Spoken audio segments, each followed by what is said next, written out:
Castorol is a film podcast filled with dubious opinions, plot spoilers, and a healthy sprinkling of bad language. Thanks for listening. Take a much loved movie and stir in a different cast. Add a hint of nonsense for a flavor that will last.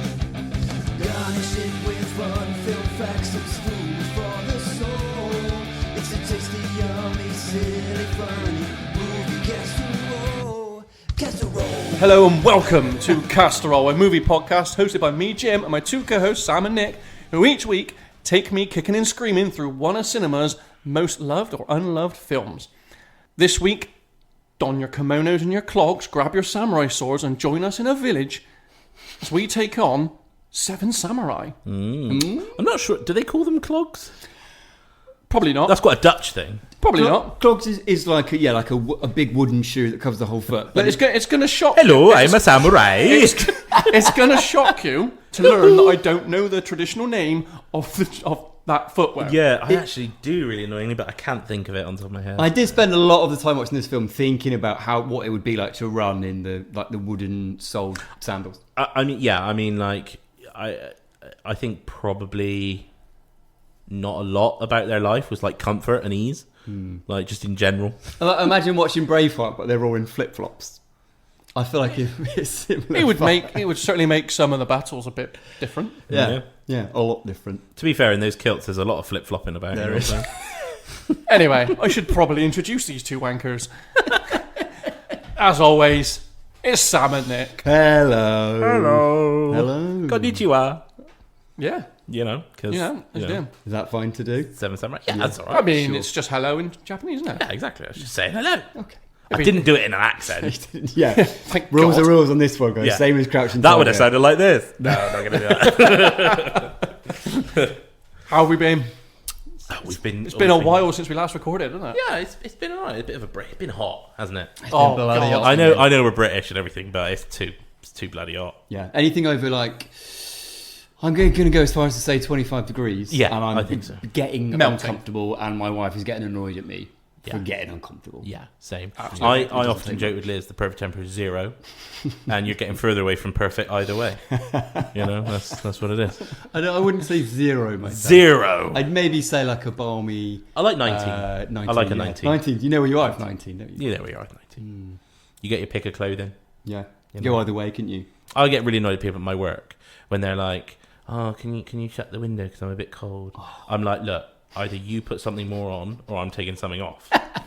So which do you I've want? taken off already as much as I can. and run I'm these already days. just In my work, well, obviously, in my line of work, I've come back to the end Isn't of that in a cab, just you? Yeah, well, a lot of our lorries don't have aircon Oh. because they're pre-aircon lorries. You know, they're quite old. So, but you've still got cold air, if whatever it consists of cold air from these fucking things. And it's just basically warm air blast in your face. Yeah. Anyway. Yeah, I managed to get a film in though, in this one, which I'll talk about in a minute.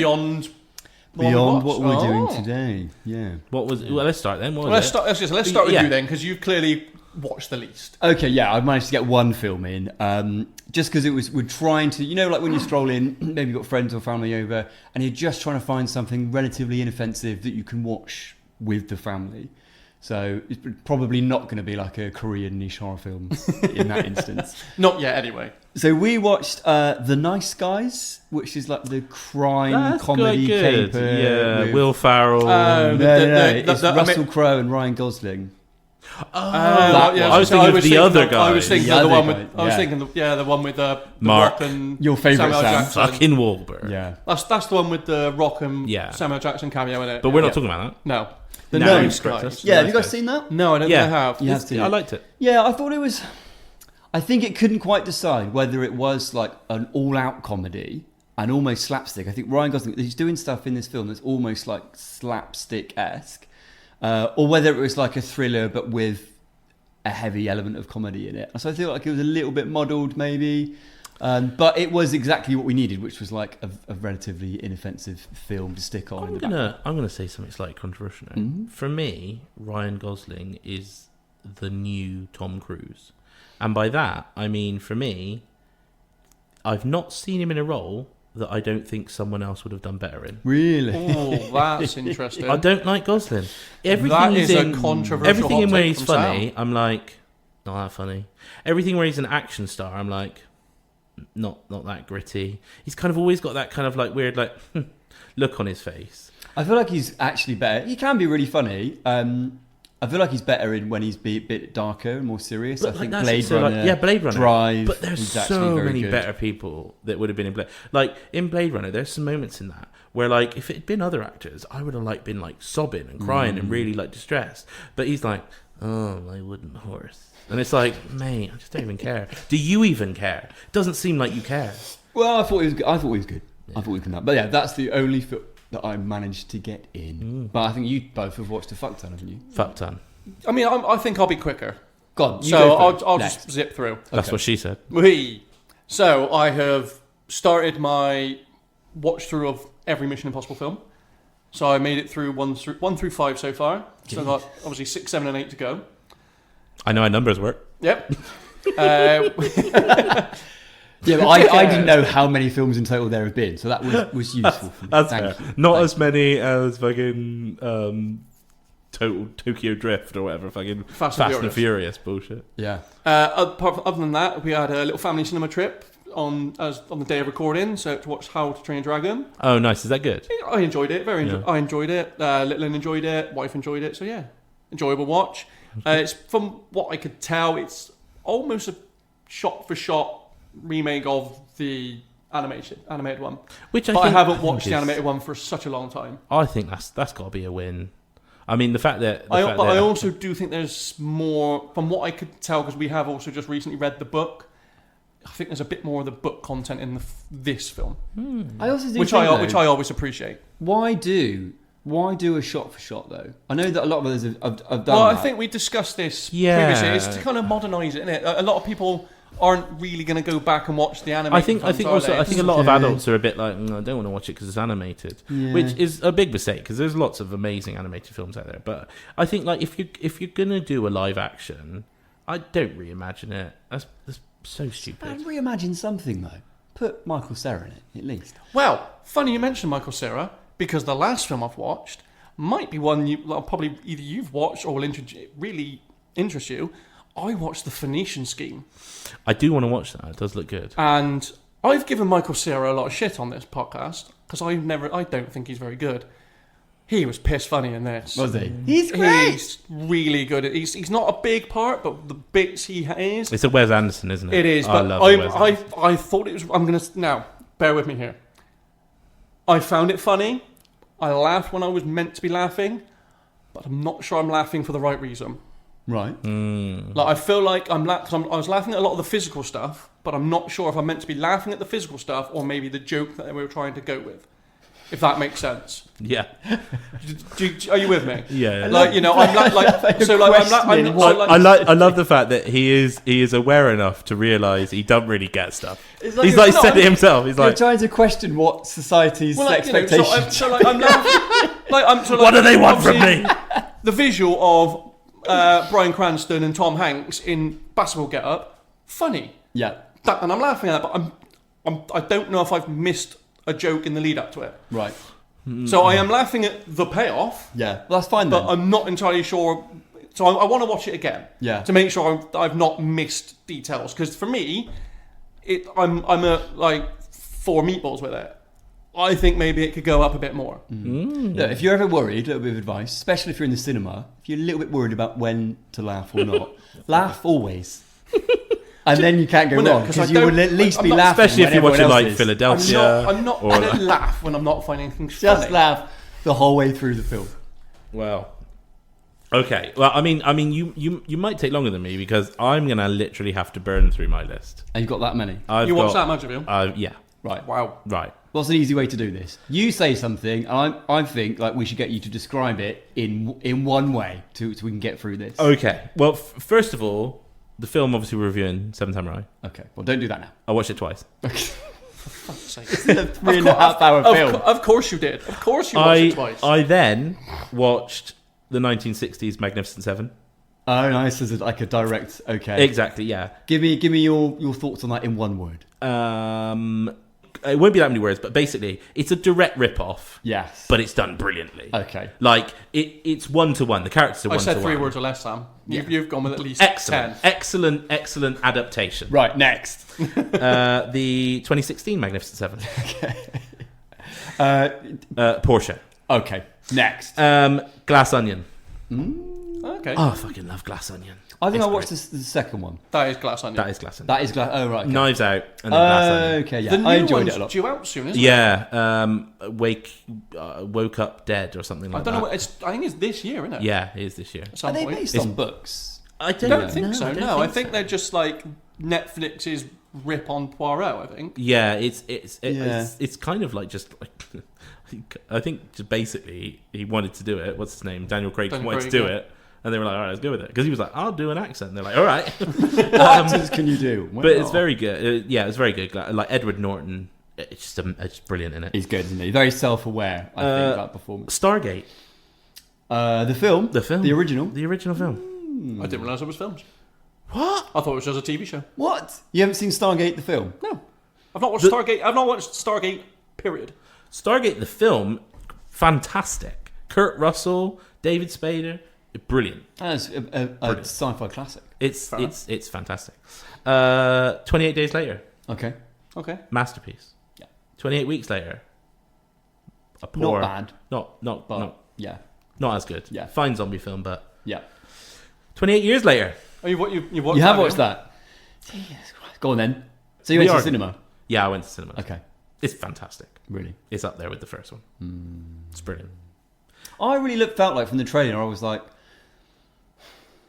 how I can't see how this can be anywhere near as good as the first one. Because it's really, it's fuck all about zombies, which all great zombie films are. Yeah. And that sounds weird, but like, Yeah.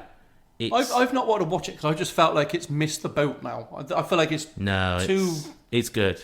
It's really good. And what's so good about it is because like it's like almost 28 years since it came out. It's something like 24, I think.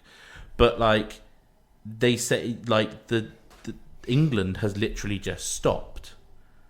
And so like no spoilers, but like something happens and they talk about like, oh, like I ordered it and they delivered it to my door the next day, and people are just like, what? Yeah. Because the internet wasn't really a thing, and like Deliveroo and like things like that weren't a thing, Yeah. and like it's just like so many things, and you're like, fuck, like I can't believe how much the world has changed in that time, and it's like this kind of like stop point, and it's crazy, and I can't really say any more because it gives it away, but like Okay, well, next on your list. no, that's your list done, it. that was I've heard very good things about Ralph Fiennes' performance Yeah, Ralph in that Fiennes is film. brilliant. Could you describe it just with a noise, maybe? Oh, Okay. yeah. Yeah, that's all we need. And I'll also say, Aaron Taylor Johnson, who I often think is a miss, this is his best performance in any film ever. That was part of the Really? reason I was like, oh, when I saw the trailer. Easily Interesting. his best performance. I've It's heard nuanced. There's I've- colour I've to heard it. Okay. There's a young kid in this one. I've heard they're really good as well. He steals the show, and he steals the show in something where I would say it's Aaron Taylor Johnson's best performance. Jodie Comer is amazing as always. Ralph Fiennes is amazing as always, and there's a giant zombie dick. I've heard a lot. I've heard about the giant So- zombie dick. Yeah. You know, that goes for... yeah, no, What? As like just the dick on its own is No. like No, reanimated. it's a zombie. There's- Just full. It is attached to a zombie. there's now different types of zombies, Okay, and one of them's an alpha. right. Everything grows. And obviously, the alpha got to have a massive dick. I thought you were like, it's just a dick. Like, Yeah, just try to eat you. you know, like when you get like Slithering it's just on a the zombie floor. arm. Yeah, So it's like a bit, so it's just like a smaller version of the worms from Tremors. yeah. Yeah, but like real like classic slapstick, like someone's like edging back into a corner and it like drops down onto their shoulder and stuff. Like Yeah, that's it's good. yeah, It's good. cool. It's a seminal moment. Hey. I mean, Yeah, so that was it. Yeah. So I've watched a fuck ton, and it was all enjoyable, but Well- not as enjoyable as the film we're watching this week. God, you should watch hours and hours and hours of film. that is a lot of films, isn't it? Yeah, probably added it all up. That's probably like a day. Well, I mean, Yeah, the more. fact that you've Seven Samurais twice, that's 7 hours. Yeah, What Well, Magnificent Seven? now you know why I watched it twice. yeah. 1 hour for every samurai. Magnificent Summer's how long? Twice. I'm guessing nowhere near the 3.5. It's like 2.5. So we're already up to like 10 hours there in 2 films. Have you done any parenting? No, he's just locked himself away in Oh, his TV shit. room. He's just locked himself away in the TV room. Well, Well, actually, screening having upstairs. said that, I've watched another one because today, my girls for the first time watched Empire Strikes Back. Ooh. We're going through Star Wars. We actually watched something else. Nice. Sorry, I forgot. We introduced our son to Jurassic Park. So did my kids. My kids watched Jurassic Park. Amazing. Oh, nice. Yeah. My kids haven't watched that yet. Maybe I think it's. I was We're thinking, gonna- we're is gonna work- it going to be a bit too scary? But they were fine. Yeah, he was like, we're gonna work through it. We're gonna do all 7 so far. I see. I might do 2 and then stop. Yeah, yeah. Oh no, you got to do them all. It's Like a with the journey. Alien films. It's a journey. Yeah. But I don't think Jurassic World's that bad. 2 and 3 are horrific, but I think the first one's alright. What, the first one with Chris Pratt? Yeah, I don't think it's that bad. It's utter shite. I don't think it's that bad. I don't remember it. I think if I was to, You know when out you of say those I six- don't remember that film at all? Yeah. That That's why. tells you all you need to know. I think if I was gonna rank the 6 Don't of them say so it. far, it would be Don't- my 3rd. Don't. Oh. Is it the one where he's trained the raptors to like follow him around when he's on his motorbike? yeah, and they're, yeah. like, his It's the dogs? one where he rides through a jungle on a motorbike flanked by raptors. It's that one. Say no. Yeah, I think it'd be my 3rd. Jesus. And controversially, I think number 3 would be my 2nd. Ah. I don't like The Lost World that much. I mean, The Lost World has its problems, but at least it's got the charm. I don't think it does. In the third one, he cools off raptors by blowing through a 3D printed nasal cavity. Yeah. Well, like the raptors. All right, so the raptors are like that. And we were sounds told, like us, and we but were, you've- and we what were have- told, you've said and we nothing. were told in the first film. Is that the whistle that he blows? Imagine that's there's a raptor in trouble there. Yeah. They rock up like, who are you? No. They're looking at him, and Right. he goes, and they're like, oh. Hey, just saying. I think I prefer it. Right. For me, The Lost World loses it when a young child does some gymnastics and kicks shit out of a fucking raptor. That's when I go, you've jumped the shark on this one, and you just come straight down to number 4. Don't remember that either. Right. Should we talk about an actual film? That Yeah, we're here to no, Right, come on then. Let's actually- What are we let's reviewing discuss this what week we're then? here. Come on, what So are we doing? yes, as we have alluded to and straight up said, this week we've become samurai.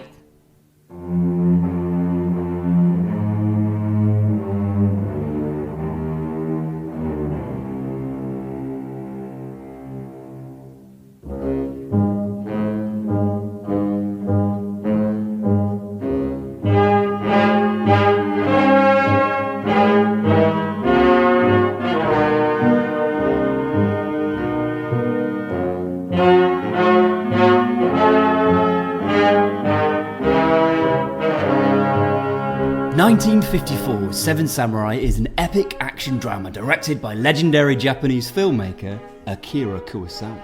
Set in 16th century late feudal Japan, the film follows Kanbei Shimada, a veteran samurai recruited by a flock of terrified villagers to repel an attack from bloodthirsty bandits intent on killing, maiming, and claiming the village's precious harvest of tasty, tasty rice for themselves. As Shimada gathers the eponymous group of samurai to his cause, the plans to defend the village and slay the bandits begins, leading, eventually, to a climatic showdown where no one's survival is guaranteed. Credited as one of the greatest and most influential movies in cinema history, Seven Samurai has, for better or for worse, inspired countless films and filmmakers across the globe. But will Jim's katana be unsheathed and held high in admiration? Or, like a sweaty samurai's thong piece, does the idea of this movie being a masterpiece make him crack up? Mm-hmm. Let's find out. I mean, I'd have gone with a different analogy there, and I'd have gone with the old, was it Seppuku? Seppukai. Seppuku, I'd have gone with that analogy personally. Does it make you want to just kill Disembowel yourself? yourself. Yeah. Yeah, it's Strong. I mean, this was obviously my pick. And Well, then let's just lead into it then, Sam. Why was it on the list, and Okay. why is this a film that I should have seen? okay, so now. this is in my top 5 anyway. Yes. Which I believe we've discussed before. We've discussed before. It is one of the films that made me want to become a filmmaker, get into editing. One of Kurosawa's other films, Rashomon, I did my own version of it when I was in film school. I just think that it, for me, hopefully, you have got that it was just a really enjoyable, well-paced, character-driven, nuanced film. But if you're in any way into cinema and like movie making, it's just incredible.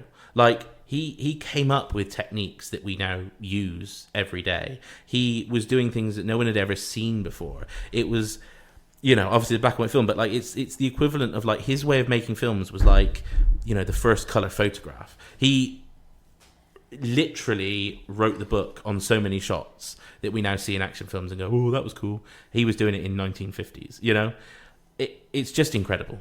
And I guess like this was where this whole idea, this whole genre that we are so used to now in action films and other films as well, right? The whole idea of like, there's an issue, something's in trouble, we've got to save the day. We go out to recruit a merry band of whoever in order to do that. That's kind of, this is where that's come from? Yeah, so this was like the first one. And then we had things like, you know, like I mentioned, there's like Magnificent Seven. There's a film called Battle Beyond the Stars. I don't know if any of you saw that. Which was like the first sci-fi sort of version, which I thought did it better than Rebel Moon. And then, you know, all the way up to, you know, in the last couple of years, you've got the Rebel Moon trope, which is literally, it is Seven Samurai in space. And I think why I was so critical of the theatrical release, more so, of Rebel Moon, is because the characters were so sort of copy and paste and thin, and their motivations, I mean, again, in the director's cut, you got a bit more in their motivations, but in the theatrical release, their motivations were so like, oh, the Imperium. And like, I kind of get that, but in Seven Samurai, like each of the samurai, although ultimately it all comes down to honor, but some of them not. Some of them, they need like some food. They're down on their luck, or they have something to prove. Like each of them are there for their own reason, and it's nuanced, and they question it at times, and do they think it's worth it? And there's so much going on. Like, I don't want to go too in-depth in it, because I could literally just be talking for hours, but I feel like, should I just quickly run through the samurai? Yeah, because I guess that is like the it's called the Seven Samurai. They are the crux of the film. So. And I feel like later on, depending on whether you liked it or didn't, and we'll get to that, you'll be able to tell me whether you think that these people were believable, and whether like things like Rebel Moon actually you thought did it better or worse, or it was just the same problems. Yeah. So as Nick said, the leader is Kanbei, and he is kind of like a very honourable samurai. You see him early on, you know, help people, and you know, cut his hair off and stuff, you know, go out of his way. And he's played by Takashi Shimura, who is a very famous like actor from the 50s and 60s. Worked with, you know, Kurosawa on several things. You've got Okamoto, who is played by Ishira Kimura, and he is kind of like the young sort of eager to please you know, samurai who he's actually quite rich, and he helps them out sometimes, but you know, he's the novice. He wants to be taken on as You've got Kikuchiyo, who's played by Toshiro Mifune, who is in almost every Kurosawa film.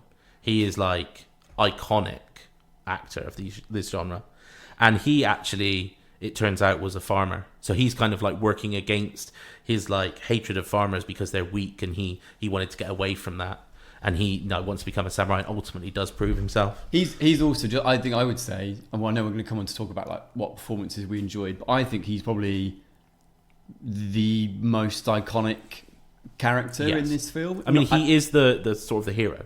Yeah, and I think he's also kind of the clown and the comedic element as well. I think he must have been recognised as that at the time, because if you look at any poster of Seven Samurai, it's always kind of him that stands out. He's got this huge, extra long sword. Yeah. He's in so much of the film, but I think like so much of the emotional pull. I mean, he's literally he's in Rashomon, he's in Yojimbo, Sanjuro, he's in Throne of Blood. He's in like all of Kurosawa's films. He's like his muse almost. You know, he's like Johnny Depp to Tim Burton. Or Mila Jovovich to her husband. Yeah, that's true. Films, you have Gurube, who is Kanbei, the leader's sort of friend from previous wars and stuff. They fought together. He's sort of the sort of tactician that sort of really helped. He's sort of the second in command. He's played by Yoshiro Inada, and his death in it is quite sort of impactful because it's the first one where you really sort of feel that like, oh, these people might not win, like none of them might survive, and they're giving their lives here for these, Is he the farmers. first? The first? No, he's not the first to die. The first, because I kept on, and I don't mean this in a. I mean this. No, I know what you're going to say because I had the same struggle. Yeah, I felt like there were two characters here that were very, very similar. I'm going to call them the chirpy samurai. Yeah, there was two like very happy. So he isn't either of the happy ones. Oh, okay. He was the bold one, wasn't he? No. Was he not? No. He's the one that you fired arrows a lot. I thought that one was bold. I mean, he's slightly bold, but he's not. No, he was pretty he's happy. He's not the bolder, chunkier one, which is like the one that survives at the end. Yeah, with that like a spear. Was Shishiriju. Okay. Okay, and he's played by Dizuyuki Kato, and he was like the friendly one where when he came to the door, like someone tried to hit him on the head, and he was like, "I'm not coming in. Like I can see you trying to hit me." Yeah. And then you had the actual one that was meant to be the funny one, which was Hayachi. He was the first one to die when they set fire to the bandit camp, and he was shot. Yeah. So he was the first one to die. I didn't think he was shot, was he? I thought he goes into one of the farmer's wives, who presumably was captured by the bandits, is in there. The farmer who goes with them goes in to try to get his wife. The samurai tries to pull him back, and there's like a scuffle. And I thought he fell back and like smashed his head. No, he's shot. No, I mean, I didn't even know it was him. I thought it was the farmers that got shot. No. Okay. Yeah. Okay. There's the quote unquote like humorous samurai gets killed first. Right. I genuinely only got one humorous samurai out of this group. He's the samurai where they said like he's not that great a fighter, but he'll keep our spirits up. Yeah. And so it's really sad that he's the first to die because they're like he's died even before it's even got bad. Yeah. And I he wouldn't say like humorous because I still feel like he's not. Kikuchiyo is like. Yeah, he's not humorous to the audience. Yeah. He's the one that's like cracking jokes in the group. Yeah. Whereas Kikuchiyo is like the buffoon that people don't take seriously kind of comedy. Yes. This guy is like your morale guy. Yeah. Everyone needs a morale. And then finally you've got Kyuzo, who's played by Seiji Miyaguchi, and he is like the cool, kick-ass, amazing fighter that has that amazing epic like duel where he just, he holds his ground and then with one stroke just decapitate or, slices the guy in half. And he's like the one that like goes off and like, does the scouting and like kills people silently and brings back weapons. And, the young Okamoto is like just in awe of him. And it's just, and also so is Kikuchiyo, but he doesn't want to let on, but he's constantly trying to like emulate this person. Yeah. So you've got these seven samurai. They, the difficulty is that obviously they're in period dress. They have to have similar haircuts. They have to have similar weapons. It's black and white. So it is more difficult than say modern films where you can sometimes have aliens or sometimes have, different people to really change up the silhouette and the thing. So it does become a bit difficult to sort of tell who's who sometimes. Yeah. Unless you're really familiar with the characters, granted, but yeah, I just think like the each of the characters bring a different quality. Like, there's no one doubling up. Although maybe you could argue the two ones that you're like, I thought he was the bold one with the these two happy guys. But yeah, I mean, I think I have talked enough. I know it's the film I talked about. Like, I love it. I think it's brilliant. Obviously, there's also multiple versions of this film. What version did you watch? The director, which is what, 3.5 hours, or there's a 4-hour plus one as well, isn't there? No, I don't think so. If that's because I told you that, I was joking. Yeah, I think there's just it's just a 3.5 one, is it? Did you always have an actual intermission screen? The intermission one. Yeah. So is this your first time watching it as well? Yeah, and the version I watched, I don't know why, but there was something not quite right with the subtitles. So every letter that was meant to be an F was a T. Interesting. So it made me like pay attention quite a lot because I was trying to translate, right? But the best part of it was people get called a fool quite a lot in this film. So you've got Tool. I was like, stop, you tool! So I was just like chuckling my way That'll through. bring you out the moment, won't it? Yeah. No, I genuinely do want to like know what you think about this. I mean, I'm getting flashbacks of like Princess Bride, but yeah, let's throw it over to you guys. I think for the first time in a while, this is not just my first time viewing. Yeah. This is- What do you want to do? Do you want to come to me first? let's or go do you I want think you let's go first. to you first Okay. because like, everyone is dying to know what Jim thinks. to- Okay. I'll make it quick. Right. I really enjoyed it. I couldn't help but watch it in two kind of minds. One was, and you might touch on this, Jim, because I know you've approached this in previous films in the same way. In one mind was like, crikey, yeah, I can absolutely see the iconic impact that it's had on many, many, many other films and other filmmakers. I thought lots of it was shot beautifully. Like, it looked great. I'm sure it was like a restored version. It looked better than like the copy of The Godfather that I watched on DVD. Yeah. Like, it was crisp. So I thought, yeah, it was shot beautifully.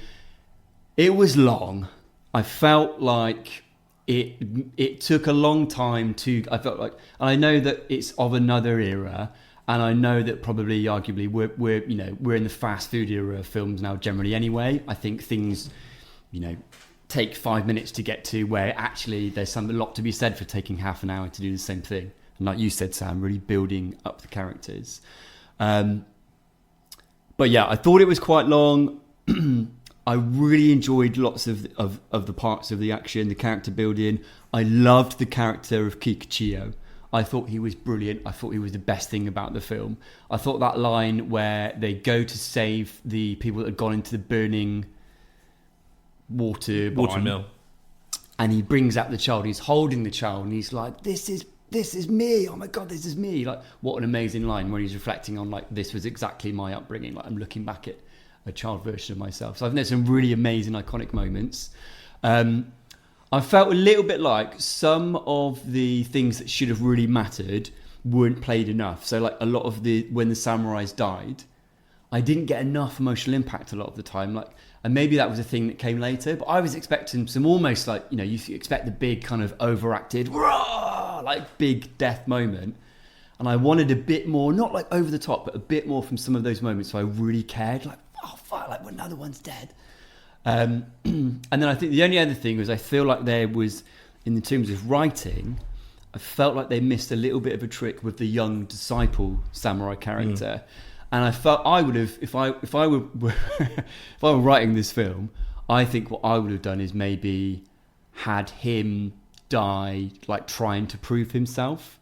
And I think that would have been a real hitter then, and it would have been another, like, for our for the veteran protagonist, that would have been another loss for him. Like, God, I agreed that this young guy could join, and he's thrown his life away, and I've let him, like that. I feel like was a miss for me. So yeah, to summarise, I think brilliant, iconic, not a perfect film.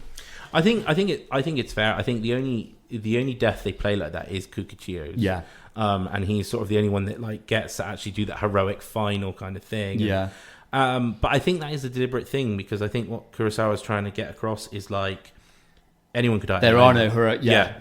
It isn't heroic. Yeah. It's you can be the best fighter in the world, and if you get shot with one of these guns, yeah, fuck it. Oh, one more thing I will say actually as well is what this film lacks is there's no identity to the antagonists. So the bandits are faceless. You never know who they are. You never really understand their motivations. The only time you get a glimpse of like where they're from is where that small group of samurai go and like slaughter them as they set fire to their fucking house, and they're cutting them down as they're running out of that flaming building. But we don't get any more than that. So I feel like that was a slight yes. miss. The antagonist isn't great, but I think again. This is why I think it's one of those films where, and I don't want to sound like a film snob, but I know it's going to sound like a film snob. I think it's one of those films where... When's it ever stopped you before? Yeah. But it's like, it's everything that is done for a reason. He didn't make them not great antagonists because he couldn't. Yeah. Because he has done. Yeah. he did it because it's like But surely part of it's a budget thing. Surely no, to it's not be able to have that many. no, it's people, purpose. or- It's nothing to do with that. It's This purposely was the a most thing. expensive film made in Japan at the time, I think, with a budget of about, I think it was $500,000. I want to say. Yeah, I mean, Or it's- it blew beyond that actually as well, I think. In the But end. it wasn't about that, because it wasn't about the antagonist. And the fact that it's almost like the fact that these lives are being snuffed out for what? It's not this great evil. It's not this like maniacal villain. It's not these in-depth like, interweavings of plots and, backstabbing and stuff, which he definitely does in Film Ran. I mean, that's Shakespearean. It's insane. It is basically Hamlet. But he does it because he's like, who are they fighting? These nobodies. Nobodies who are just trying to live. Exactly. But I would have then liked, on that basis, a little bit of a realization moment where it was like, Well, these they are just hungry. I mean, they don't people do as that, well, but like- they do say at the end where it's the two that are left. After Yeah. the young one has gone off and decided he's going to be a farmer. Yeah. He's going to go with the girl he's fallen in love with, and he actually is the only one that gets a happy ending. Yeah. These other two samurai I are bet he like, does. huh? No, I bet he does. Yes. I think Because he already had his happy he had a ending in happy the ending. barn. That was pretty shameful of the time. And I think it's just these two veteran samurai are like, wow. I mean, what is like the futility of all these people have died, our friends have died. Yeah. We're left with nothing. Yeah. Like, if none of this had happened, these people would still be living their lives. Damn these sort of nameless bandits. They had to die for nothing. We've died for nothing. It's all futile. I'll take Which it. is a bit depressing. Yeah. But I think it really can be the only look on war. You shouldn't glamorize it. You shouldn't make it something to be sought after. And I think for a samurai film, which is all about honor and like glory and the amazingness of battle, it is like a take that is quite shocking, especially at the time. I will take that, but what I will say is, I do feel like if this is one of those films where it's going to make me sound like Jim, I wonder if you're going to agree, where there's an awful lot of, in terms of its interpretation, reading between the lines Yeah. a fuckload and being like, well, it must have been this and it's obviously this, and like actually I think Yeah. it wasn't all there for me. Yeah. Right, here's what we've been waiting Jim, for. yeah, come on, here we are. What did you make of this film? By the way, this is a film that regularly tops the like top 5 films Yeah. of all time list. I mean, I feel like I set you up. Before I get into it, is the lack of blood a choice? Is that a choice of the era? I think it's a censorship thing, right? In other films, he's got stuff with blood flying and doing crazy stuff. I think for the time there wasn't really the technology, and they didn't really do it. I guess it's probably an actor like going for a wider audience as well. So you go, Okay. you're trying to make it a I can 12 or whatever. allow that then, because I was going to go in on that. 'Cause Okay. I thought that was really hokey. It's good news, bad news. Bad news, really, really long. Yeah, I disagree. I don't think it was paced well. That first half was a fucking slog to get through. It just was draining. The camera work I thought was really off at times. It made me motion sick with how there was a lot of really jarring camera work and stuff.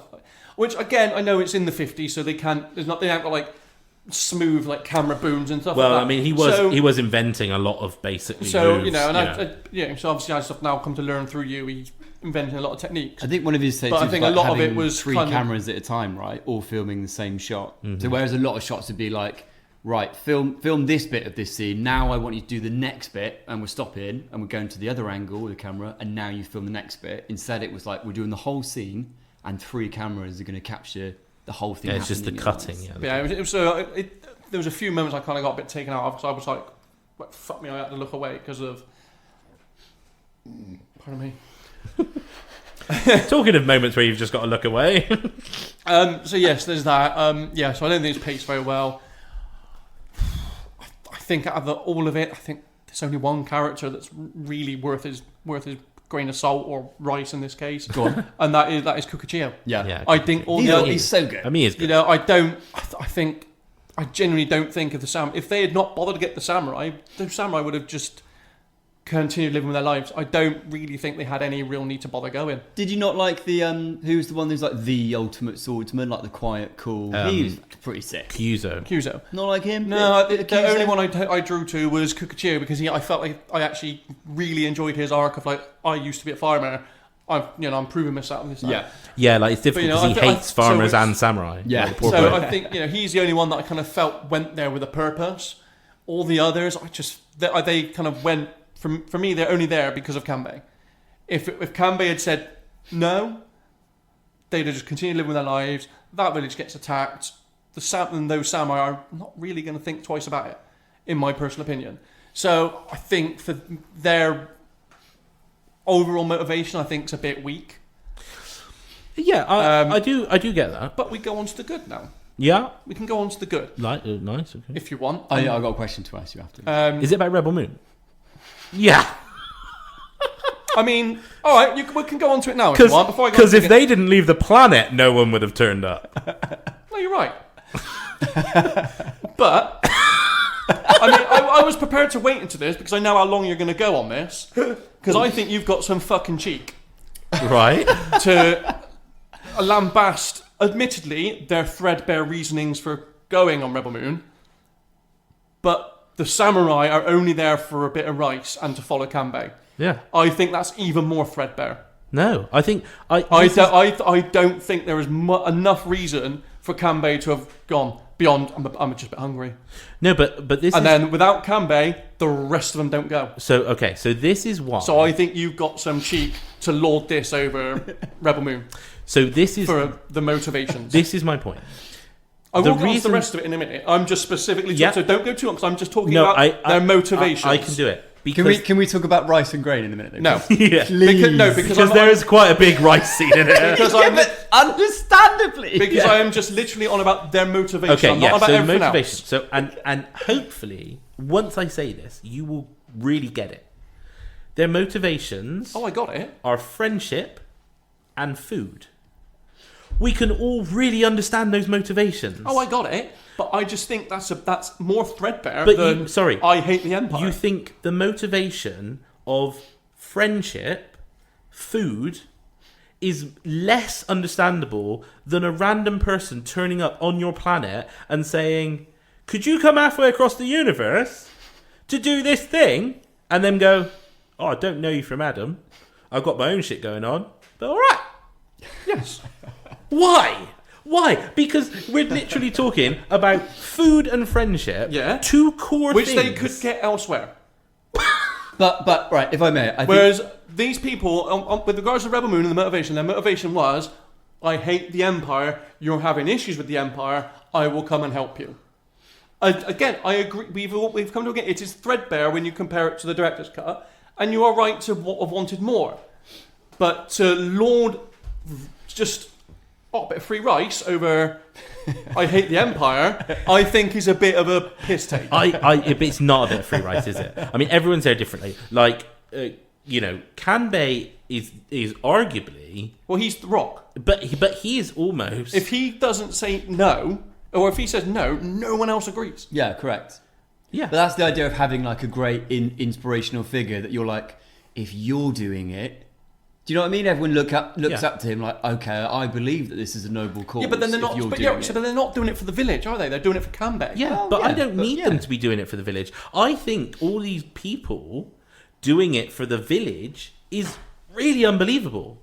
You've got this guy that was a privileged person that came out that now can ride dragons and Now we're is talking in about Rebel chains Moon. and everything. Okay. Now we're talking about Rebel. Yeah. He's in chains. He's like the prince of his own country and his own planet and wants to get it back and revenge for his mum. But he's like, I really care about that village.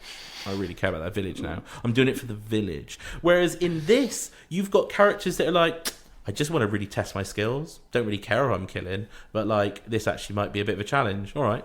That's believable. That is flawed. That is human nature. Everything comes back to Rebel Moon, doesn't Of it? course it does. This fucking podcast. Sure, it may be believable and flawed, but it's also less of a motivation. No, to it's just go, not. yeah, I fancy a scrap. Go down the pub then. Go down the local inn or bar or whatever and just scrap in there. Right. If you want a challenge, I offer someone I else. genuinely thought you would go, you know what? Fair enough. I get it. Their like motivations are really human. I They're get the human motivations. I just think for you to have lauded it over by claiming, oh, it's this fucking phenomenal thing.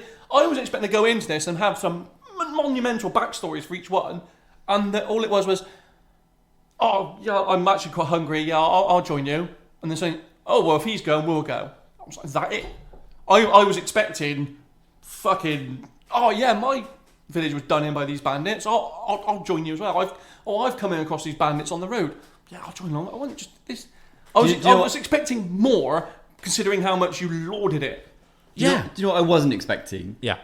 Is how much of a direct pull the whole grain thing is that Rebel Moon pulls from Seven Samurai. Actually, they just swapped rice with grain. I think one of the things is if there had been any slow-mo in this film, it would have fucking dragged. Well, it would have been 5 hours long. But anyway, carry on. As you hijacked, Yeah. we'll get on to the good. Yeah. Should we get on to the good? Yeah. Let's get on to the good. Really liked it. Oh, fucking hell. Wait, what? You never know, do you? Do you like it, but you're not sure if you like the right bits? Like with the No. I laughed, but I'm not sure if it was overall the joke. package, really enjoyed it. I really enjoyed the one samurai. Loved him. Wanted a lot more of him. I mean, the apprentice could fuck off. Really, he was just there for a piece of ass. You know what I mean? Once he spotted the girl, he was just there. He may as well have just fucked off there and then. I was expecting him to profess his love for the cool swordsman. I know he idolised him, but there was a moment where he goes like, "You're a magnificent person," and I thought he was going to turn into like, and then I was like, hang on a minute, it's not the 1950s. There won't be any of that. There's not a repressed gay samurai. Back to me. Sorry. I've got more good things. Okay. Got more good things. I thought the fight scenes were really cool. Really liked the planning aspect of it. With the tactics. The isn't it? tactical element of it. Really enjoyed that. Really enjoyed the defences going up and flooding the fields and, then having to convince farmers to leave a building that they were going to have, that they were going to have to sacrifice. There was a lot to like about it. I agree with Nick.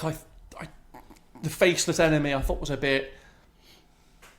I mean, why are we? Obviously I get what you're saying. Like, well, why are they fighting? That is ultimately the question. Why? And they've obviously. But it's, I don't know. There was a lot to like. I personally would have liked a bit of blood because, as I said, I think the deaths were made to look hokey because of it. So I have a little bit of trivia. But if that's if that's a director's choice, then fair enough. If it's all like a censorship thing. But. So I believe that they were going to go for one big blood thing, and when Kuzo does that death at the beginning, and the guy stands there for a bit, the blood was supposed to go, and it misfires, and then he just falls, and Kurosawa thought it was so much better because he was like, you don't see how his life is ended. Yeah, you don't see his the life wound is or... just ended. Yeah, it can be that quick. Yeah, and that's the whole thing. Then he carries on. It's like it's that quick. You can be an amazing fighter and you're going, and then a gunshot and you're dead. Yeah, you can be in a duel and think you're better, and then you're dead. It's like So I think there was going to be a huge fountain of blood in that scene, but then it didn't happen, and they just went with it. I think it's that scene. I might be misremembering. But... Reshoot the scene, isn't it?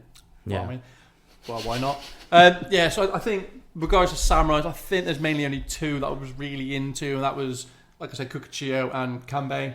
I think Kanbei is cool as fuck. Kanbei is good. I think he's... And the character thing of where he's constantly playing with where his hair was, because he shaves it off to look like a monk early on. When he rescues that child. I think he was cool as fuck. Kanbei is cool as fuck. He was so cool. And almost effortless as well with everything he was doing.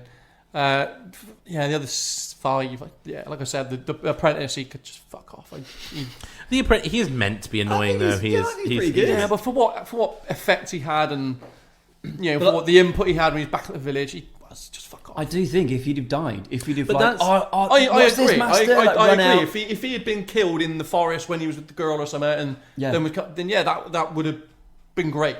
It's so interesting though. Like, I do think this is one of the reasons I love film. I love talking about film, and I especially love it like talking about it with friends like you guys, because I think you're right. I think that would have been a way to go, but I've always thought like it. It's that classic thing of like great warriors die and lesser warriors survive and that's almost a tragedy. Like, it's almost a tragedy that he, although, you know, he had his life ahead of him kind of thing, like, you're thinking, like, how did he make it through when, like, such great warriors didn't? Like, everything, there is a purpose to it.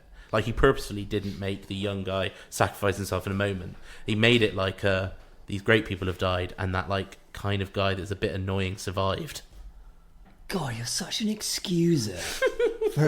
For him, aren't you? God forbid anyone has anything Fucking bad to say hell. about a film The you love. problem You're is- such a Kurosawa excuser. The reason is Such an because I'm a apologist. people pleaser, and so I like. Such an apologist, man. Yeah, it is good. Fair, I mean, fair.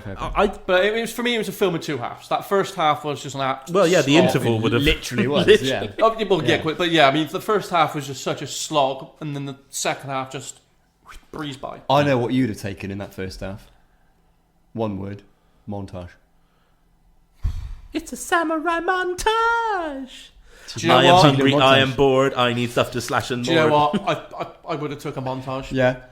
Cut that down. I reckon you could slice off. I'll a good- tell you- Cut that hour and a half 45 down to a good 30-minute montage. I'll tell you what I liked, and I'll tell you specifically. Maybe even throw in some samurai training as well. Oh yeah. I can take what you said about the motivations potentially being a bit thin, and I'll tell you the reason now on watching it back why I thought it was more believable, in that some people turned them down.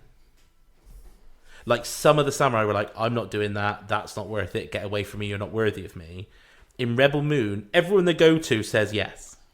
I mean, yeah, I of think course, in of course Rebel- it's more believable, because in back in Rebel- the 50s, I imagine pretty much every fucker's hungry. So No, of but course, I mean, of course it's like, believable. Don't you think in Rebel Moon it would have been better if some of the people they'd gone to were like, no, I'm not taking on the Empire, are you crazy? Just a couple of I mean, those. maybe a couple of them, but like, yeah, of course it's more believable that someone, you At know, least, in like the a 50s, couple of quick ones. And Yeah. then, in 50s feudal Japan, yeah, of course it's believable that there'd be a lot of hungry people, and a samurai would, down his luck, would go, yeah, okay. Of course that's more believable, but I think it's just... that would have been awesome in Rebel Moon, actually, if like they went to, like, I don't know, the super cool mercenaries, like tooled up with loads of weapons, like, are you stupid? No way. Yeah. And like they had to like ask the next one, like, no, I'm busy. And they're almost going down like the quality of mercenary until it's like I do it for you. I shoot real But that's because that is like the ragtag band, like, that's what we want.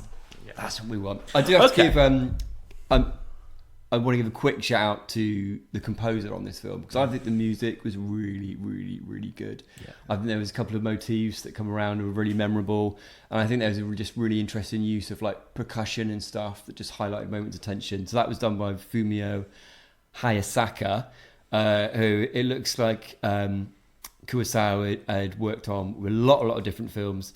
And the composer actually died the following year that it was made, which is very sad. But yeah, I thought the music was great. The whole soundscape is good in that. Like, Yeah. the use of like the rain, and then the rain stopping, and you know, the villagers like singing and stuff. It's the sound in it is very amazing. And I do think, like, I know, like, it does sound like I'm being exclusive, but imagine watching this in like 1940. Not 1954. Sorry. Well, if you were watching in 1940, then You'd have been crazy. well, I mean, You'd have been like, let us let us tell how you worked out the time travel who's first. this guy nicked my film from 1940 and is now playing it in 1954? But yeah, imagine watching that when you're used to seeing, like, you know, vaudeville, like, Yeah. and then you're like, fucking hell. It would have been amazing at the time, and that's why I'm trying to think, like, keep in my mind, like, this would have been so groundbreaking. Yeah. At the time. But we can't just think like that. We have to think about what we feel now. So, Well, before we do, Ooh. can we just give Nick 5 meatballs for his pronunciation skills on this episode? Thanks very much. He's not Mr. Beat. no. And he Because normally, sometimes when he's pronouncing it, it sounds like he's got 5 meatballs in his mouth. This is my best showing yet. So, I would say, on the old round of names. applause of 5 meatballs for you. Thank you very much. Thank you very much. I mean, is it even worth going to Sam? Because he said it's in his top 5 films. I'll do and it first. I think it's safe to say he's unashamedly, going... it is 5 meatballs for me. I was going to say, I don't think that's a spoiler. Or I think it's always going to be 5 from Sam. Yeah, it is 5. I think it's not perfect, but I mean, it's fucking perfect for a 1954 film, and it's so iconic, and it built so much. And the fact that we've talked about 4 or 5 films directly based on it, Yeah. it's just 5. Okay, do you want me to go? You go first. Obviously, Sam, you would go 5. I think I'll sort of combine. I'll go in the middle of the impact, thinking about the impact this film's had, But knowing that actually since then, and it's a great thing, that I think that a lot of films have gone and done it better. Not really. Well, which one's done it better? Yeah, that's maybe Magnificent You've not Seven. gone into that. So Maybe Magnificent Seven. That's a one to drop out of the blue. Well, I think Magnificent Seven. I think any other films that are kind of even loosely, so not. I don't mean like a direct kind of scene by scene, but I mean loosely inspired, even Like so a Dirty Dozen type Dirty thing. Dozen, even things Dirty Dozen's amazing. like Star Wars, where that whole idea of like you need to go out and gather the people to be able to do this. So I think that. Yeah, that's what I mean in terms of it's gone on to inspire a lot of great Sort of films. like gathering like a ragtag bunch to take on this powerful, faceless enemy. Exactly that. Yeah. So yeah, I think in terms of its iconic impact, it's definitely 5 stars. In terms of my enjoyment, slogging through it in a couple of sessions with the subtitles that weren't always correctly spelled, that's probably somewhere around 3.5. So I'm going to meet in the middle and go 4 meatballs. Bosh. That's fair. Fair enough. I genuinely would have thought it was fair if you'd gone like 3 because I get like maybe it's not even your genre and it can be a slog at times. But I mean, I love samurai films, you know. Yeah. So yeah. 4 is good. Happy with 4. Okay. Jim. Hmm. Now you said you really liked it, so you probably go like 1 meatball because Yeah, probably. I can never like Yeah. track like. Yeah, so no, I did enjoy my time with it. It was, like I said, for the first hour and a half, a laborious slog. And any film where an hour and a half of it isn't enjoyable, That's a lot. it's a tough. I never said it wasn't enjoyable. I just said it was laborious. Yeah. So yeah, let's not get that mixed up. But was the payoff enough though?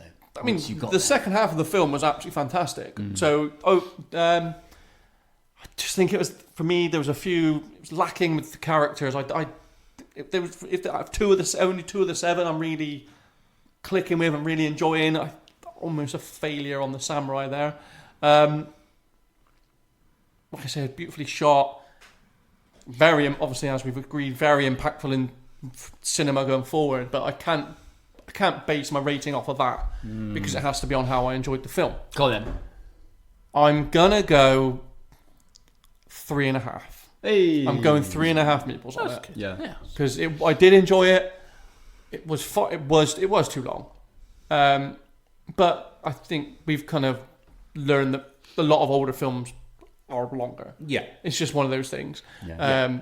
You know, we're in a time now, as we've all agreed, where it's popcorn. I mean, even to the point now where my kids, if they watch an older Disney film where there are credits at the start, they're like, "Oh, Dad, you started at the end again." They don't even understand the idea of credits at the start of a film. My son's the same on TV shows, and these opening credits are like 30 seconds long, and he's like, hit the skip button. Yeah. He just wants to get straight in. He doesn't even want to hear the 30-second song. It's like, it's 30 seconds. You're literally skipping 30 seconds. It's not that they don't do it. It's just in their mind. Yeah, It's can't so possibly not a work like stylistic this. thing now Yeah. to Yeah. have. What's all this atmosphere building bullshit? I've got to get skip through. that. Yeah. I mean, yeah, but let's Just get to the grain. We're in an era now where you can watch a trailer and have basically watched the entire film. Well, Like, I mean, that's where we're in we're an at era now where people are just consuming minute-long TikToks. Yeah. So that is like a minute versus 3.5 hours. That is a big. That was a big culture clash. That's a big right culture there. clash.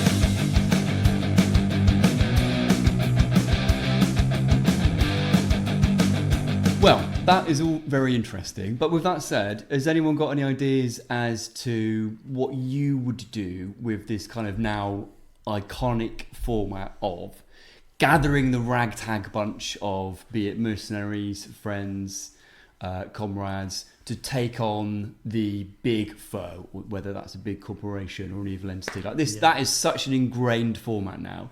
Does anyone have any ideas as to how they'd interpret that? Or, I dare say, improve it? Well, I've got an idea. Got a little idea. Go on, let's hear Anyone it. want to Go on. hear? Well, I little mean, idea? yeah, I've got a little one as well. Got a little one. Right, okay. So I've said this because I actually think recasting Seven Samurai would be really difficult. It would be ridiculous. It would be ridiculous. It would be impossible.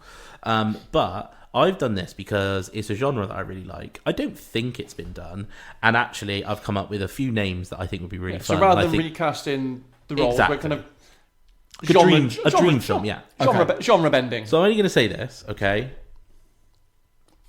King Arthur, Oh, Interesting. right? working title is called Honor. Seven Arthurs. Seven Arthurs, yeah. Well, Knights of the Round, surely. No. It's just called Honor, right? Okay. Oh, okay. And Bit boring. the idea is that the Knights of the Round Table have kind of disbanded. This is kind of like later on, and so they've got to get them back together, which allows for some slightly more older. I'm already in. Sick. Yeah, amazing character ones. So Arthur, the old grizzled one, who in the end survives, and it's sad because he's passed. Ralph Fiennes, Classic. Of course it is. it Why wouldn't it be? Why wouldn't it be? Of course it is. Yeah. Gawain, who is like the tactics one. He's like the one that is like, is the one that's really like second in command, trying helping out David Thewlis. Oh, of course it is. He's Lupin from Harry Potter. Ah. Yeah, he's good. He's great. He's brilliant. Okay. Yeah. Galahad, the young one, the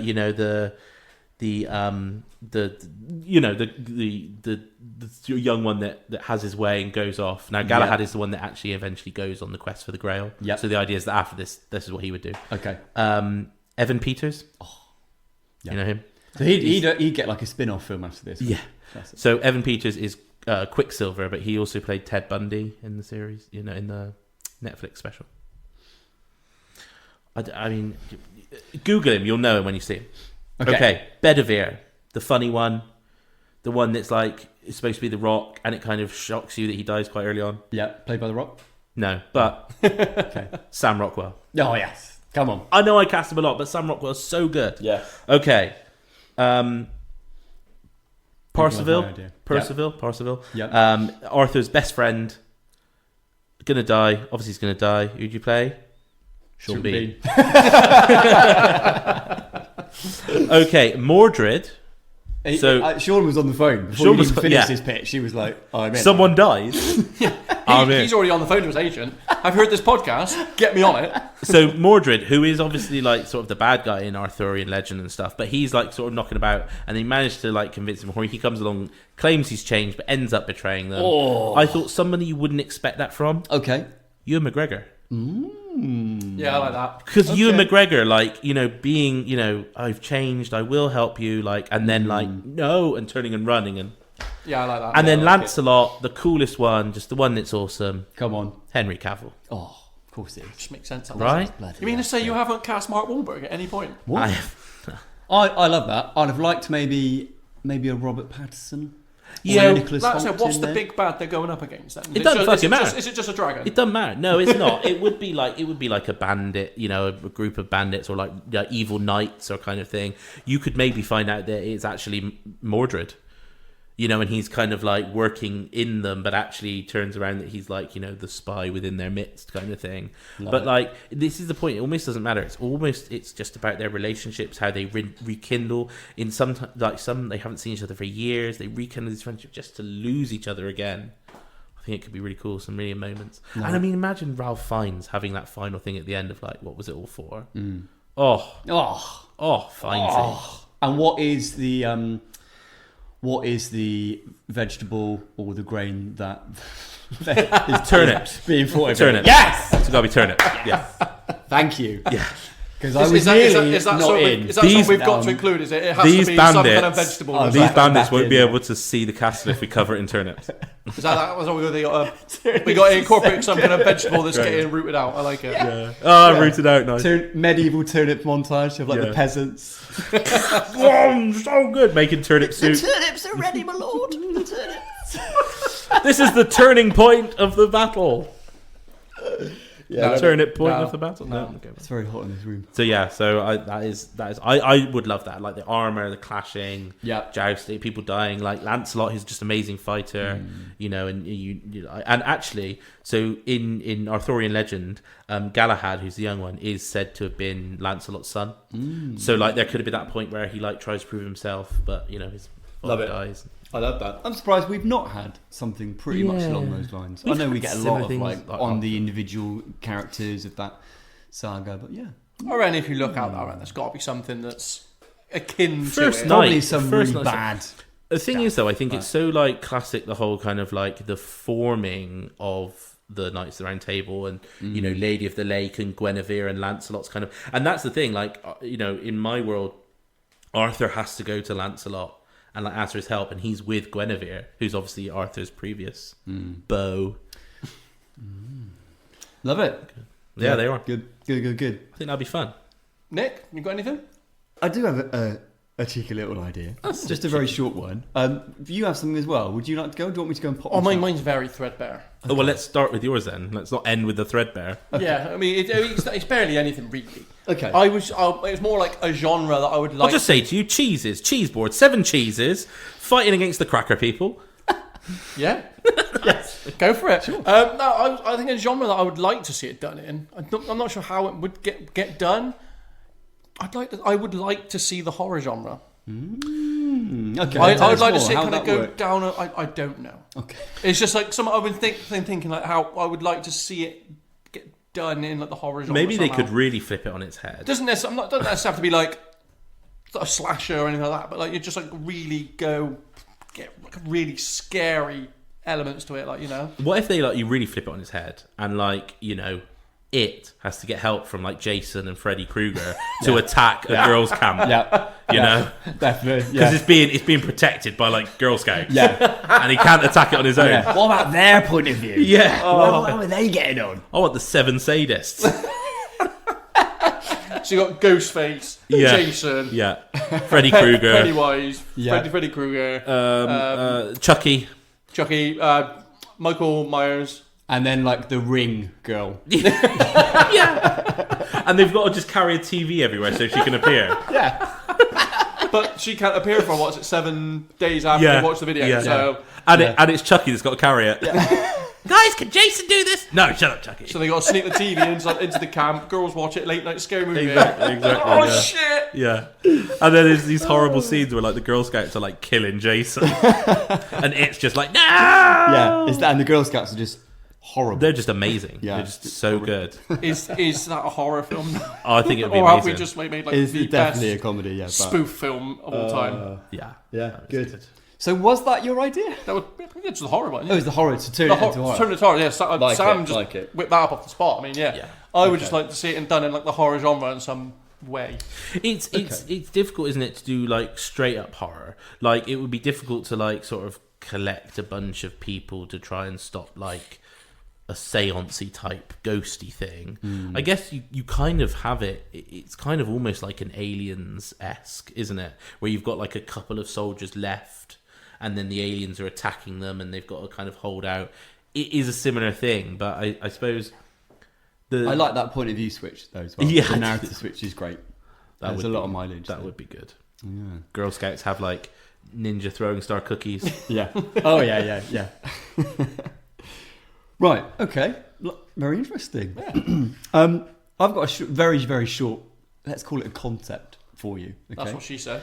So my idea for this reinterpretation of this historic genre would first of all star Daniel Radcliffe course playing it would. himself. Of course it would. Playing himself in where do all the actors hang out? Hollywood, LA, right? Beverly Hills. I suppose it Yeah. depends on the actor, doesn't it? One of those places, and he discovers one day that his favourite artisan coffee shop. Oh, is this going to be? This is the porno all over again.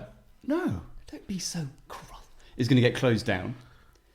He has no choice but to go on a montage-based mission, collecting his friends, his other actor friends. So this is one of those like, what do you call it? Like it's like satirical. They all play themselves, but like a funny version of themselves. Like a This Is the End type thing. Yes, exactly right. They're all like, like some of them might be like really cringy and stuff. So he goes around like the local, one of them's in a studio, maybe one of them's wherever. I swear I've done this kind of thing before in pictures where they've had to go around and do like, this is how inspiring Seven Samurai is. So he goes around collecting his friends, who are Sam Jackson, Sam Neill, Sam Rockwell, Sam Elliott, Sam Worthington, It's the 7. Sam, you're right. Samantha Morton, Fuck off, Nick. and of course, can I say your full name? Yeah. Sam Weeks. Just fuck Right. off, Nick. It's directed by Sam Mendes. It is The Seven Samurai. Just fuck off now. I like that. I could be the one that's like, I don't really like artisan coffee. You're coming. He had me for a little bit, and then he started listing the names. The Seven Samurai is great. Just Yeah, I nearly. I was like desperately grasping for Sam's, and I nearly chucked in Samantha Mumba. So I was right. Film, wasn't she? We were going down wasn't a the film. path of the Metal Gear Solid porno again. Just absolutely mental. Yeah, guys, come on. What do you expect? Sam Fisher from Computer Games. Yeah, He'd be good. Sam. Right Good now. Sam. Yeah, great Sam. I love it. Of course you would. I'll You're be in it. Yeah, I'll be in there. Yeah, you'd be great. Where am I gonna get my goddamn coffee from? You'd be great, and you'd constantly be getting like everyone would be like, I get it, like you've recruited all these Sams, but what's Jack Black doing here? That would happen a lot. Yeah. And then at one point we meet Jack Black. I'm just shaking my head with disapproval. I think it's good. I think it's good. It's a classic title. Yeah. Where do you get the goal to do that? Right. Is it Mega Wheel time? Maybe. Well, actually, is it? Well, actually, that's a good point. Yeah. Jim, what you saying, Jim? We've just put you through a 3.5 hour ordeal, but actually, you were somewhere in the Yeah, middle. you sort of like- so, I know, and I've been toying with this all week. Ooh. I've been toying with it. does he play his fast food Joker card?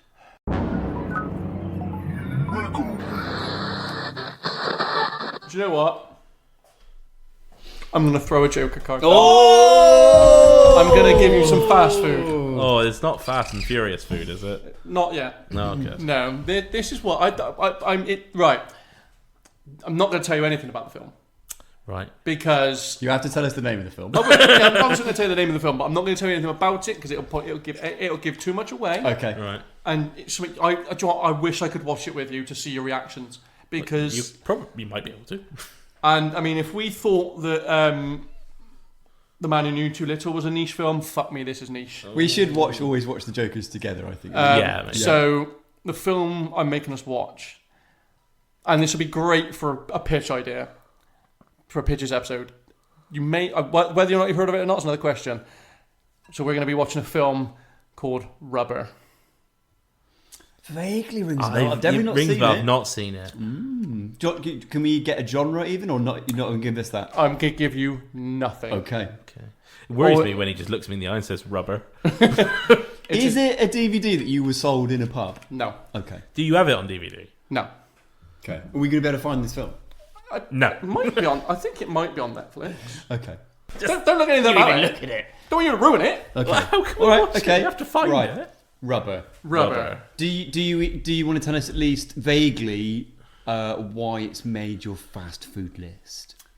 Yes. Yeah, so this is one you genuinely love. No, these films are on my list. They're not necessarily films I genuinely love. Of course they're not. They are films that I've probably not watched this film for a good decade. Right, I reckon he'll probably score it. But it's a film that when I watched it, I was like, this cannot be a real film. Jesus, okay. And I really enjoyed it. Okay. So, yeah. So it is a French independent horror comedy. Nice. Okay.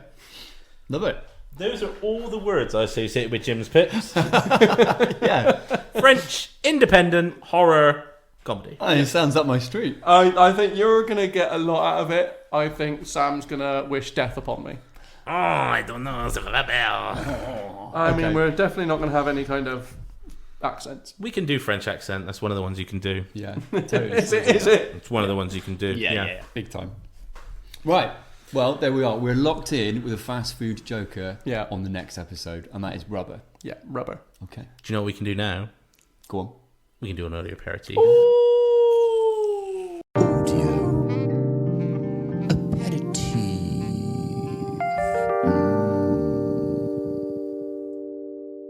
Right, okay. So, I feel like I do need, last episode, or maybe one before, was an episode of many revelations. We'll put some of those aside. But the one that really struck me was my absolute shame at not getting Shaun of the Dead. a lot of people have commented. That was shameful. Yeah, but shameful. Okay. But you had animation in your brain. I did, very much so, yeah. Yeah. Right, I'm going to But try in and... your defence, No. I got nothing either. Okay, well... Yeah, that's two. Thanks, So we're still at 5-4. It'd have been worse Okay. for you if I did get it and you didn't. Yes, it would, yeah. I mean, I would have disemboweled myself then. We're still at 5-4, gentlemen. Still at It's all 5-4, to play Come for. on, come on. It's all to play for. Here we go.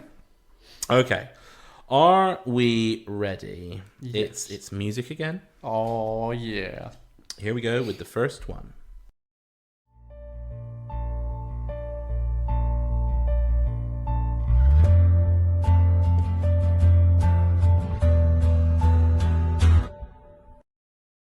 I feel like I feel like that's more resonant with a TV series, though. I think that's with a TV. Well, Is it obviously a it's film? not because it's a film, but I feel like I've heard that more from a TV series. Okay, well, I'm gonna Well, play it the again. So beginning- I'm wondering if it's a film from a TV series. The beginning bit was like, we're in horror film territory. The guitar comes and it's like, it's One Tree Hill or something like that. Like, Yeah, that's what I was throwing thinking. Something me. like that. Like,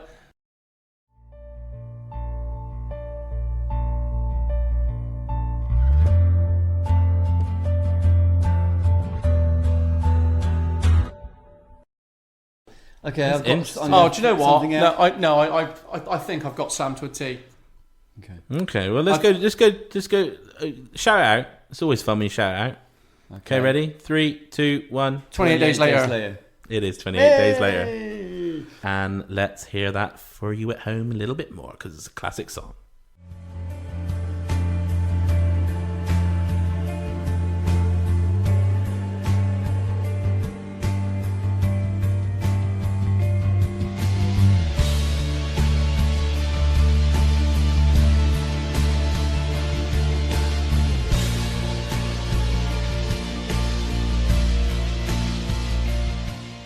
Do you know what? There's an even more, for me, iconic song that's used in that bit. It might be in the second one, when the intro sequence of the second one, when they're running across, breaking out. It is that one, Is but it? I've just taken the not really obvious part of the song. Would you have taken 28 weeks later? Because is it used in that film as well? Yeah, it is for the bit with Robert Carlyle. So running would you have away. accepted that as well? Yeah, I would have. Because that's what I was toying with. Which one? To go I would for. have, but it is. I mean, it's used in 28 years later. As well. Oh, is it? Okay. But yeah, no. It then does go into like the really iconic bit, and that would have been too obvious. So I've just done. Yeah, the I was intro. toying which one to go with, but I thought I'll just go with the first one because Okay, so now this one, I don't know. It's going to be a you know it or you don't. Okay. Okay.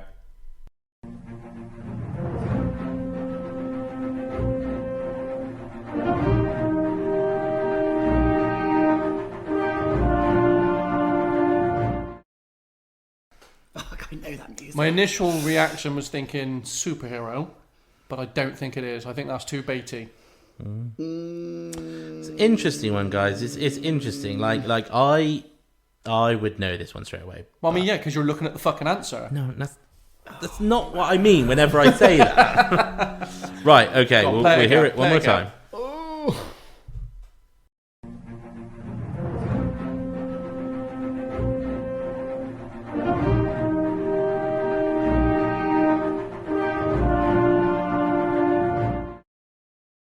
Oh, so that's got John Williams written all over it. You got something in your heads, guys? Not really. No, It's gonna say not really. something. I'm the same. Not No, really. it's gonna be wrong. Okay, let's just It's, get over I it. feel like it's too baity. 3, 2, 1. Superman. Pirates of the Caribbean. Pirates of the Caribbean, Superman. Superman. It's Robin Hood, Prince of Thieves. Kevin Costner, mate. Yep. And it should have sounded like this.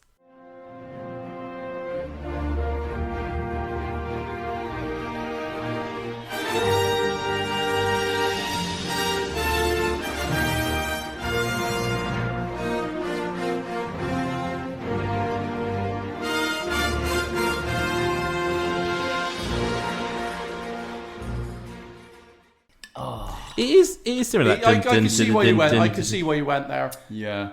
But then it went to the horn. You're almost in that. Dun, dun, dun, dun, dun, dun, dun, That's dun, where dun, dun. yeah. That's where your hair was. That's I think where your head was going. But Damn it. Right, Great now film. this one. Great film. This one, if you get it, it will be amazing. Okay. well, should we shake hands on a draw now? It's a piece of music that I just love, and it almost makes me cry every time I hear it.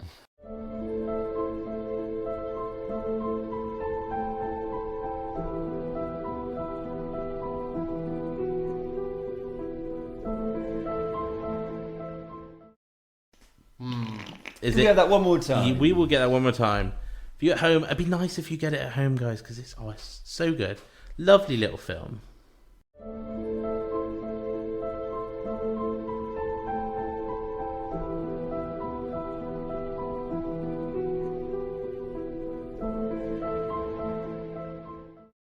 It's the fact that he said it's from our childhood that's thrown me, Yeah. which would imply that I probably should have watched it as a child. I mean, there's loads of things you should have done as a child. Well, yeah, as we've discovered on this podcast, there's Not put your fingers in that socket. Like, right, I'm gonna have to press you on it, guys. Are you getting any cogs turning? 3, 2, 1. Teenage Addams Ninja Family. Mutant Turtles. You're not far off with Addams Family. It was Casper. I love that film. Right? The bit where, like, the mum comes back as a ghost. I love And then, that like, film. Casper gets to be a boy and he's like... Yeah, I love it. I think I watched it like once. Oh, no, it's it's- such a good film. It's so, and it's... How did you not get it then? Because I couldn't think of the music. I wasn't thinking that because he threw me with animated that got turned live action. I didn't even realise it was an animated I mean, it's version all of true. Casper. Yeah. You didn't realise there's an animated I've never watched Casper? an animated Casper. I've only ever watched the film. Yeah, I didn't know that either, to be fair. I've only ever watched the film. It started off... Anyway, don't worry about it. Yeah, Casper's amazing. Casper was like Flintstones kind of time Yeah, we watched animation. it. like Hanna-Barbera Yeah, kind I of. watched it not long ago as well with my son, so I should have. It's but it's so nice, you know, like Yeah, when he's like, can I keep you? And it's so heartfelt, it's so beautiful. Right, And 6'5", is it? this is what 6'5", the music yeah. sounds like.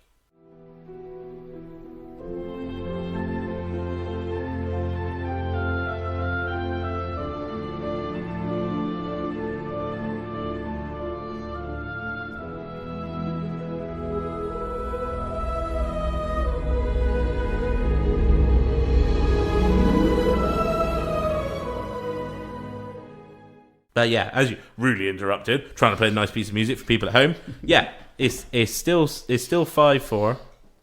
No, 6'5". 6'5" now. How is it We've 6-5? got one each. Oh, you got one one each. each. Yeah. Sorry, I thought you were both just Tell awful. Sam flunked maths.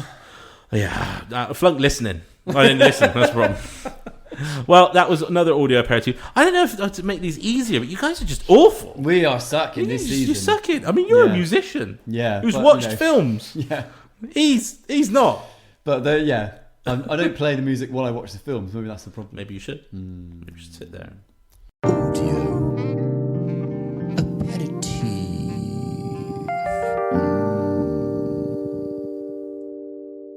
It's a new way of doing actually, films. can I just say at this point, it's reminded me, because obviously it was at this point of the last episode, but that song that you guys did when you were younger is banging, right? You like it? Yeah, it's good. Yeah, that is what 17 years old now. It's good. Great, I hope the people at home like that. I mean, yeah. If you want to, if you haven't heard it yet, it will be going up on our Patreon very shortly. So It's- Oh yeah, get Now, yourself a download like of $1 a Glamour month. Collins. Just get it out there. yeah. Go over to our Patreon, give it a listen, and Lick my balls. I don't think it said lick our balls. Suck our balls or It something said like that. get out your balls. No, there was What's wrong definitely like a lick or suck our balls. Yeah. I don't think there was. Yeah, no, I think it was like, and if you don't know, you can suck on my balls, something like that. Yeah. Our balls. I mean, to be honest, after I am a trained Swedish masseuse, nothing's going to surprise me. Surprises keep on coming, don't Just they? fucking. The biggest surprise is that Jim's back here alive after eating that fucking sweaty day-old pocket cheese. Which had been in the fridge for the week following. It'd been in my pocket for like An hour, yeah, tops. but it was like hot and limp. It was so limp. Do you know what? The end segments are rapidly becoming the things that I'm getting commented about. The thumb in Liz's bum. The fucking Swedish masseuse. They're just like fucking. There's a lot of shit. And is Liz walking alright now after the thumb in the bum? It's not in. It's thumb in the bum, not thumb in the bum. I'd still hear thumb in the bum. Yeah. The comma is there. Well, That's next been- time we'll all yeah. be wearing rubbers, right? We will definitely be wearing protection. So yes, that's been another exciting episode. I think this is probably maybe surprise Sam. I think he was probably coming into this expecting very different outcomes. Yeah, it went as well as I could expect. Anyway, I'm trying to do an outro here, motherfuckers. Yeah, no, you wrap it up. Wrapping it up. Wrap it up. Just like next week or next episode when we're wrapping ourselves in rubber as we take on my first bit of junk food. See you next time. Goodbye. Goodbye. Goodbye. Movie casserole, casserole.